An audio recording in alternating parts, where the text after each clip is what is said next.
భారతదేశంలో దేశ ద్రోహులంతా ఎక్కడున్నారంటే, ఇప్పుడు అర్జెంటుగా వెళ్ళి ఢిల్లీలో జంతర్ మంతర్ దగ్గర కూర్చుంటే కాక్రోచ్ జనతా పార్టీ అన్న బ్యానర్‌తో ఉన్నారు అన్నది అర్థమవుతుంది. ఎందుకంటే ఈ అమ్మాయి మాటలు చూడండి ఒకసారి. अगर आपको मुसलमान मैं खुद दलित हूं, मैं अपने आप को हिंदू नहीं मानती। क्यों माने हम?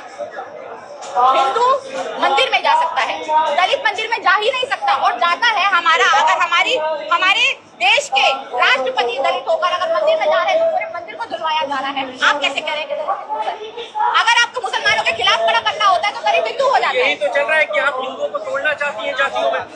आपने तोड़ा है, तोड़ा आपने है, आपके लोग मंदिर में नहीं जाने देना चाहते। देखिए मैं बताती हूँ, मौलाना सज्जाद नोमानी ने अभी एक बयान दिया और उनका बयान यही హిందువుల గుళ్ళల్లోకి రానియట్లేదా? ఏ గుడిలో నువ్వు సర్టిఫికెట్ చూపెట్టాలి? కులం సర్టిఫికెట్టు తిరుపతి వెళ్తే చూపెట్టాలా? అయోధ్య వెళ్తే చూపెట్టాలా? మధుర వెళ్తే చూపెట్టాలా? కాశీ వెళ్తే చూపెట్టాలా? అస్సాం వెళ్తే చూపెట్టాలా? నీ కులం సర్టిఫికెట్ అడిగి దర్శనం ఇస్తున్నది ఎక్కడ? అంటే ఇంతటి ఉన్మాదంతో మళ్ళీ వీళ్ళందరూ యంగ్స్టర్సే. అంటే వీళ్ళు పుట్టుకతోనే విషంతో పుట్టారా? ఇలాంటి ప్రమాదకరమైన వాళ్ళు ఈ దేశంలో ఉన్నారా అన్నది ఇప్పుడు కనబడుతోంది.